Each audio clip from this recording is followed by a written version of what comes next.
Lubavitch, le rabbi, le mouvement et les hommes. Un feuilleton en 15 épisodes conçu et animé par Olivier Gulan avec Serge Brodovitch et Laurence Potzelver. Réalisation sonore Judith Arfi. Bonjour à tous, est-il besoin de présenter le mouvement Lubavitch? Il représente aujourd'hui en France et à travers le monde l'une des principales tendances du judaïsme dit orthodoxe. Le rabbi de Lubavitch est une figure charismatique aux États-Unis, en Israël et aussi dans notre communauté où il est infiniment respecté et même adulé dans de nombreux foyers. Mais comment est né ce mouvement Lubavitch, si voyant, si présent dans notre paysage communautaire, ce mouvement qui s'est donné essentiellement pour but de ramener au judaïsme les juifs égarés, éloignés de la tradition? Qui est précisément le rabbi de Lubavitch? Comment vivent ses adeptes? C'est pour répondre à ces questions et à quelques autres également que nous avons décidé de consacrer un feuilleton en 15 épisodes, ce feuilleton au mouvement Lubavitch. Avec Laurence Potzelver, une sociologue qui a enquêté sur les Lubavitch. Je l'interrogerai au cours des 3 derniers épisodes de ce feuilleton. Et avec, pour les 12 premiers épisodes, un homme qui est un écrivain, un traducteur, qui est aussi un membre du mouvement Lubavitch, et un homme de radio, puisqu'il collabore à notre station depuis de nombreuses années.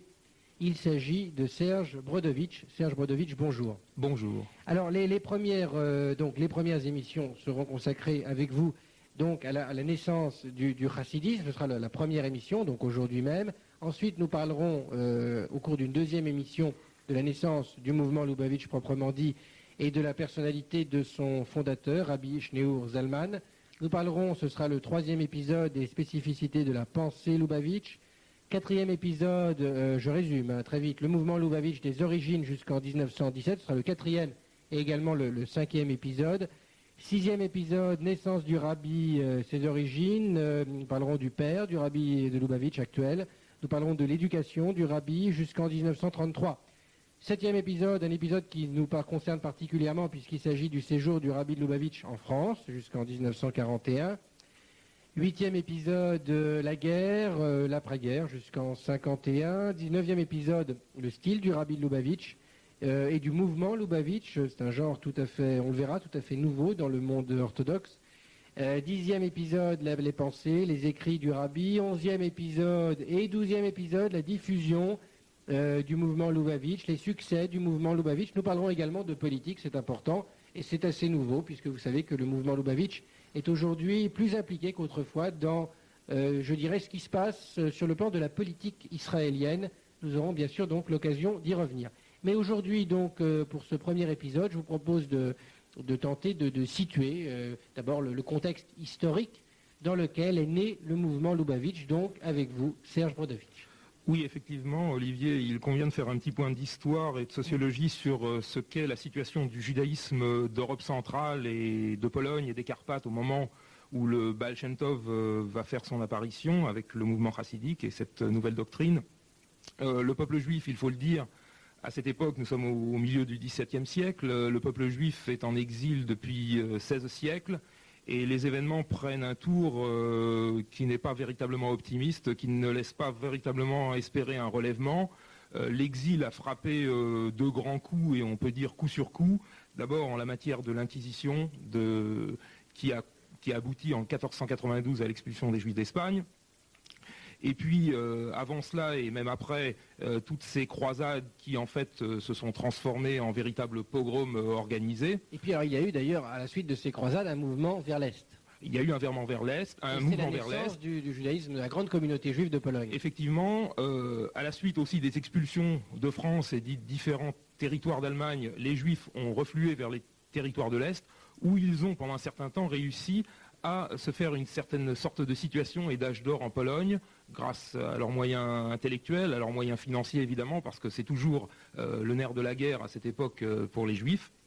Mais en fait, on peut dire que les Juifs étaient protégés par les seigneurs, par les grands féodaux polonais. Et ça ne leur portera pas bonheur, puisque l'exil, encore lui, va frapper un coup terrible dans ce qu'on appellera dans l'histoire juive le déluge, en la matière des pogroms de Bogdan Khmelnytsky.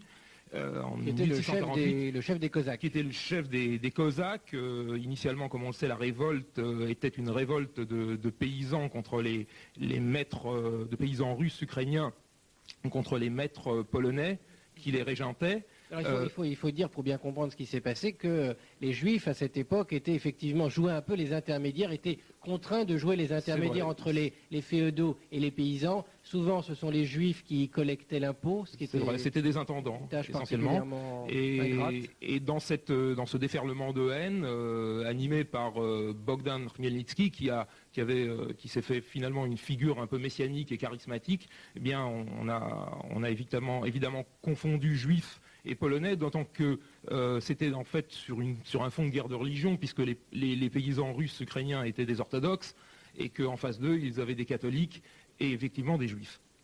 Par conséquent, cette situation était dramatique, d'autant que par un pied de nez dont l'histoire juive a parfois le secret, il se trouve que l'année 1648 était donnée, non pas par des visionnaires illuminés, mais par des gens très accrédités dans le judaïsme, comme une année propice à l'avènement du Messie.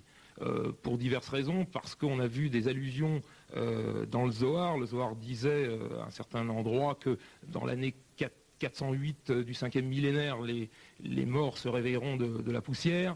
Aussi par le fait que, dans un verset relatif au Yovel, c'est-à-dire au jubilé, un verset nous dit « Beshana Azot, Tashvu Ish Alachuzato Azot », certains l'ont interprété comme l'année 5408, et en fait, c'était véritablement une déconfiture à la place de l'avènement messianique. Alors que va-t-il, Serge Brodovitch, que va-t-il se passer donc après ces fameux massacres de 1648 ? Alors, comment les Juifs vont réagir ? Alors comment les Juifs vont réagir ? Ceux qui resteront. À cela, il faut ajouter aussi la part, dans ce désarroi compris, l'avortement des tentatives messianiques de faux messies, comme Franck et Shabbat Yitzvi, qui est le plus célèbre. Et ça va conduire à une affreuse dépression. Une dépression morale, parce que physiquement le peuple juif n'est jamais tout à fait exsangue, mais là il apparaissait qu'il allait l'être du point de vue moral. La première conséquence immédiate, en fait, c'est un schisme, d'abord entre une certaine caste de doctes et les ignorants, d'abord parce que le peuple juif, toujours dans sa détresse morale, se mure dans l'étude. C'est sa dernière ressource, c'est le seul patrimoine qu'il a emmené en exil et qu'il n'a jamais épuisé. Donc ceux qui avaient la possibilité de se murer effectivement toute la journée dans l'étude parce qu'ils en avaient les moyens l'ont fait. Effectivement, les autres, alors que les autres ont été des laissés pour compte. Et d'ailleurs, c'est d'ailleurs intéressant ce que vous dites parce qu'il y a une légende, on croit souvent qu'en Pologne, il y a 2 siècles, il y a 3 siècles, ou il y a 4 siècles, tout le monde étudiait. Or non, ce n'est pas vrai. Beaucoup de gens étudiaient, c'est vrai, mais il y a beaucoup de gens qui n'avaient pas tout simplement pas la possibilité, pas le loisir de le faire. Et de nombreux rabbins de l'époque rapportent jusqu'à quel point l'ignorance des Juifs pouvait parvenir. Certains pensaient que le chauffard est un instrument qui porte malheur et que celui qui en sonne à Rosh Hashanah mourra dans l'année. Enfin, il y a de multiples témoignages qui montrent à quel point les Juifs étaient véritablement tenus dans une ignorance. Et la seule chose à laquelle ils avaient droit, c'était aux sermons réguliers de prédicateurs qui venaient leur prédire des foudres encore plus grandes que celles qu'ils avaient subies. Même si les Juifs étaient dans leur ensemble beaucoup plus ignorants à l'époque, on le croit aujourd'hui, peut-être même l'étaient-ils beaucoup plus qu'aujourd'hui. Vous savez qu'on dit qu'il n'y a jamais eu autant d'étudiants dans les yeshivot qu'à notre époque. Il faut tout de même ajouter qu'à cette époque, il y avait aussi de très très grands talmudistes qui étaient d'un niveau peut-être supérieur aux talmudistes d'aujourd'hui. Il y avait un très très haut niveau d'étude du Talmud. Simplement, cette étude, comme on le verra par la suite en analysant la doctrine du Baal Shem Tov, s'était murée dans ce qu'on pourrait appeler un sectarisme altier. Elle n'avait aucun égard pour ceux... Alors ça, c'était la doctrine chassidique. Là, vous prenez parti pour... C'était pas tout à fait la doctrine chassidique, c'était un fait historique avéré, puisque, en fait, on s'aperçoit, il y a des témoignages dans ce sens, qu'il y avait certaines synagogues qui n'étaient réservées qu'aux Talmidei Chachamim, qu'aux sages. Il y avait des synagogues par corporation. Il y avait vraiment une intolérance... Il y avait une ignorance, je dirais, au sens négatif du terme. Les gens s'appliquaient à ignorer ceux qui n'avaient pas l'érudition, et étant donné le caractère sacré du Talmid Racham que lui donne la tradition juive, eh bien certains maîtres du judaïsme avaient fini par en quelque sorte grandir dans un orgueil que leur conférait leur savoir, leur étude, un orgueil dont ils puisaient le fondement dans la Torah même. Alors c'est sur ce terreau extrêmement difficile que va pousser je dirais une très belle plante, qui est la plante du chassidisme. Et d'abord, il faut parler de la naissance du maître du chassidisme et de son enseignement, le Baal Shem Tov, le Becht. Nous allons en parler après si vous voulez bien, après une première pause musicale. Et qu'est-ce que vous nous proposez, Serge Brodovitch ? Ce chant que nous allons entendre, encore une fois, on développera le sens du chant chassidique plus avant. Ce chant est un chant qu'on appelle le chant des trois mouvements. C'est un chant très ancien qui est attribué au successeur du Baal Shem Tov, dont on parlera également, qui est le Maggid de Mezri. Alors on écoute.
Alors, qui était le Baal Shem Tov, Serge Brodovitch ?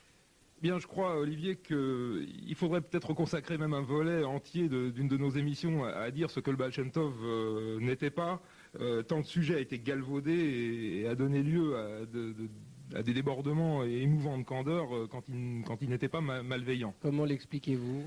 Est-ce qu'on n'a pas un peu considéré le Baal Shem Tov comme un messie finalement ? Eh bien, il y a deux raisons. D'abord parce que vous savez comme moi que les contes, les légendes, la nostalgie font toujours recette, que ça fait la joie des producteurs, des éditeurs et des consommateurs, et que peu importe dans ce domaine si les choses sont vraies ou fausses, l'essentiel c'est qu'on ait l'ivresse. Et d'un autre côté, il y a une raison beaucoup plus profonde, qui est que dès qu'on parle du Talmud, on a affaire à une matière carrée, dont les concepts sont très bien définis, et puis quand on s'envole, si on peut dire, dans le mystique, le contour des concepts devient un peu plus nébuleux parfois, pour les non-initiés, et ça devient un flou qui est devenu, on peut le dire, un flou artistique.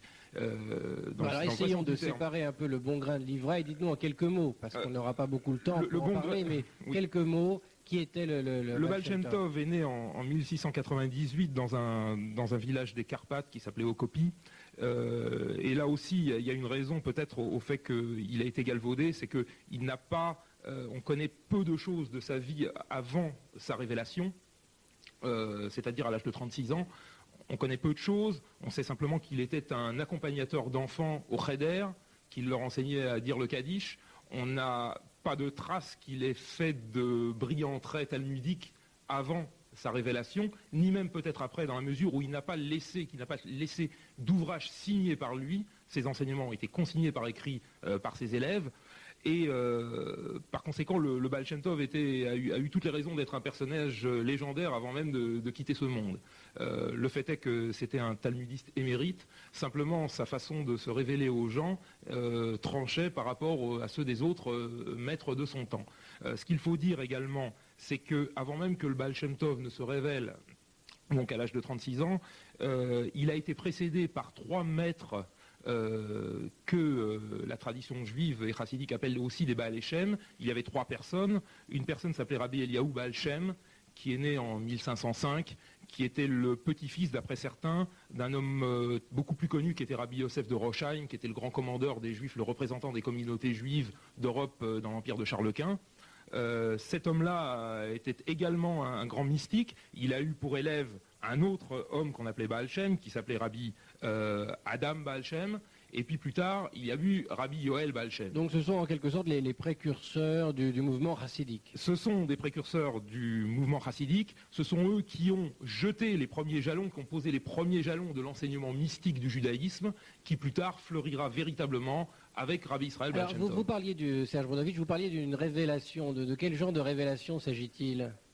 Eh bien, la tradition chassidique dit que Rabbi Israël Baal Shem Tov a tenu son enseignement d'un homme qui a ses racines dans l'ancienne histoire juive, qui était le prophète Achia le Shilonite, qu'on trouve dans la Bible, et dans le Talmud dit qu'il était même de ceux qui sont sortis d'Égypte. La tradition chassidique dit qu'il avait des révélations de cette personne-là, qui lui a communiqué tous ses enseignements et toute la façon dont il devait plus tard aborder la nouvelle doctrine et le renouveau du judaïsme en Europe centrale. Ça, c'est peut-être le côté que certains appellent un peu fantastique du Baal Shem Tov. Il reste que ça a donné lieu à des enseignements tout à fait concrets, et dont le caractère intellectuel et intelligent et intelligible ne peut pas être contesté parce qu'ils ont été écrits par des talmudistes. Alors, il est difficile de résumer la doctrine chassidique qui plus tard va donner naissance au mouvement Lubavitch. C'est difficile de résumer une telle doctrine en quelques mots. Mais je voudrais tout de même, Serge Brodovitch, que vous essayiez pour nous. Bon. En quelques mots. En quelques mots, la profession de foi du Baal Shem Tov est la suivante. Le judaïsme est en train de se démembrer, le judaïsme est malade. Ça, c'est le contexte dont nous parlions avant la pause musicale. Effectivement, et c'est sur ce terreau donc que le Baal Shem Tov fonde sa doctrine. Le judaïsme est malade, ses membres sont malades, aussi son âme est malade. Je m'explique en termes concrets. Tous les enseignements que le judaïsme a revêtus, toutes les formes d'enseignement que le judaïsme a revêtues, qu'il s'agisse du Talmud, du Midrash ou de la Kabbale, sont en quelque sorte des membres par lesquels l'essence de la Torah, l'âme de la Torah, le divin, des membres qu'il a investis. Et ces membres sont malades tout simplement parce que ceux qui s'y investissent, les talmudistes, ont perdu de vue à leur époque le fil premier de cette raison initiale, de cette raison divine, qu'ils se perdent dans de vains pilpoulim, et que ces pilpoulim ont donné lieu, ces discours talmudiques et toute cette matière nouvelle, cette matière talmudique a donné lieu à une sorte de dialectique dont le divin est véritablement absent. Et par le fait que le divin est absent, et par le fait que la source est absente de cet enseignement, le juif d'en face qui est ignorant est en quelque sorte méprisé, puisqu'on ne s'attarde plus, on ne considère plus le côté spirituel, le côté de l'âme, on s'attarde au côté matériel des choses. Et effectivement, sur le plan matériel, les juifs d'en face sont ignorants, et c'est tout ce qu'on considère. Et c'est tout de même une critique extrêmement sévère du judaïsme de l'époque. C'est une critique extrêmement sévère. Et est-ce que ça signifie qu'il faut abandonner l'étude du Talmud ? Certainement pas, et Rabbi Shneimur Zalman le montrera avec beaucoup d'éloquence. Il faut étudier le Talmud, c'est la matière... Donc il faut l'étudier autrement, vous Il faut l'étudier en essayant de ressentir celui qui s'y est investi, et en essayant de faire en sorte que toute notre personnalité résonne de ces enseignements. Et ne pas le considérer simplement comme un jeu intellectuel. Comme un jeu intellectuel, or c'était le cas à l'époque. Alors, quand on pense à la doctrine chassidique, Serge Brodovitch, on pense beaucoup au côté bucolique des choses. On a l'habitude de dire que le Bech de Baal Shem Tov était extrêmement proche de la nature. Est-ce que c'est vrai, est-ce que c'est pas vrai ? Et d'autre part, on pense aussi beaucoup au côté populaire de la chose. Est-ce qu'on peut dire que véritablement le Baal Shem Tov était proche des masses juives. Il était essentiellement proche des masses juives, d'abord parce qu'il reconnaissait, et c'était sa vocation, de faire reconnaître la primauté de l'âme juive et de l'âme de la Torah, c'est-à-dire du divin, sur tout concept matériel qui prévaut dans une situation donnée. Et c'est pour ça qu'il a été admiré et adulé des masses, d'abord parce que, d'une certaine façon, elles y ont trouvé une foi un peu rédemptrice, qui les rehaussait de leurs conditions effroyables dans lesquelles ils vivaient, mais aussi parce qu'il a donné à la Torah son véritable vecteur de vie, d'abord parce qu'il a réinsufflé l'amour du prochain, qui n'est pas dépendant des conditions matérielles, mais qui est tributaire essentiellement de la considération qu'on a pour la valeur de l'âme de son prochain. Il a restitué la valeur de la providence divine que les souffrances avaient considérablement occultée, et puis il a restitué la valeur du cœur à travers la prière et le chant, et tout cela effectivement était une véritable régénérescence de la Torah. Alors cet aspect bucolique? L'aspect bucolique, je m'y attarderai moins, si vous le permettez, parce qu'elle est plus anecdotique, et puis elle a tendance à occulter le côté intellectuel du chassidisme et le marginaliser dans une sorte de débordement un petit peu de l'ordre du divertissement. Je crois que effectivement les chassidim ont beaucoup aimé la nature dans la mesure où c'est une création de Dieu, mais je ne pense pas que c'était le point focal de leur enseignement. Alors tout à l'heure nous parlions il y a un instant des masses juives, c'est à juste titre, il ne faut tout de même pas oublier, c'est une expression qui pourrait peut-être étonner un petit peu nos auditeurs, mais il ne faut pas oublier tout de même qu'il y avait à cette époque et dans cette région dont nous parlons, est-ce qu'on peut rappeler le nom de la région où vivait le Baal Shem Tov? Le Baal Shem Tov a vécu à Médibose, effectivement, c'est là qu'il a institué son cercle à la fin de sa vie. C'était dans les Carpates. C'était dans les Carpates. C'est plus tard que sa doctrine a évolué et s'est étendue en Galicie et dans toutes les autres parties. Alors on peut tout de même rappeler que toute cette région donc, qui correspond aujourd'hui à la Pologne, au nord de la Roumanie, ou disons à la partie la plus à l'ouest de l'actuelle CEI, toute cette région était occupée par de très très nombreux juifs, il ne faut pas l'oublier, et il y avait dans ces petites villes, dans ces villages dont nous parlons, il y avait souvent une majorité de juifs. Il y avait une majorité de juifs, et la majorité, comme on l'a dit, était une majorité occultée, refoulée des élites, qui, eux, n'étaient pas la majorité, et c'est à eux que le Baal Shem Tov, ses disciples et ses élèves s'adresseront en premier. Alors, le chassidisme va s'étendre un peu donc, dans toute cette région, et il va y avoir toute une série, il faut le rappeler, il y avait toute une série de maîtres et de cours chassidiques. De maîtres, de cours, je vous laisse la responsabilité du terme. Moi, je ne désire pas appeler cela une cour dans la mesure où le faste n'y était pas véritablement de mise, tout au moins dans le domaine matériel. Effectivement, le Baal Shem Tov a eu des élèves qui étaient des sommités, tant dans le domaine de la Kabbale que dans le domaine du Talmud.